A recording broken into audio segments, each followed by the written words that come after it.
మరి కాసేపట్లో ఢిల్లీలో ప్రధాని మోదీ అధ్యక్షతన ఎన్డీఏ ముఖ్యమంత్రులు ఉప ముఖ్యమంత్రుల సమావేశం జరగనుంది. ఈ భేటీలో బీజేపీ అగ్రనేతలు జేపీ నడ్డా, అమిత్ షా, రాజ్నాథ్ సింగ్ సహా పలువురు కేంద్ర మంత్రులు పాల్గొంటారు. అశోక హోటల్లో మధ్యాహ్నం 3 గంటల వరకు సమావేశం జరగనుంది. మోడీ మూడో టర్మ్లో ఎన్డీఏ ఏడాది పాలన, ఆపరేషన్ సింధూర్, దేశ భద్రత, కాంగ్రెస్ విమర్శలను తిప్పికొట్టడం సహా పలు అంశాలపై చర్చలు జరగనున్నట్టు సమాచారం. 20 మంది సీఎంలు, 18 మంది డిప్యూటీ సీఎంలు పాల్గొంటారు.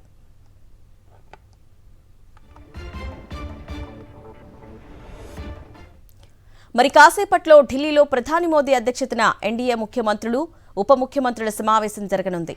ఈ భేటీలో బీజేపీ అగ్రనేతలు జేపీ నడ్డా, అమిత్ షా, రాజ్నాథ్ సింగ్ సహా పలువురు కేంద్ర మంత్రులు పాల్గొంటారు. అశోక హోటల్లో మధ్యాహ్నం 3 గంటల వరకు సమావేశం జరగనుంది. మోడీ మూడో టర్మ్లో ఎన్డీఏ ఏడాది పాలన, ఆపరేషన్ సింధూర్, దేశ భద్రత, కాంగ్రెస్ విమర్శలను తిప్పికొట్టడం సహా పలు అంశాలపై చర్చలు జరగనున్నట్టు సమాచారం. 20 మంది సీఎంలు, 18 మంది డిప్యూటీ సీఎంలు పాల్గొంటారు.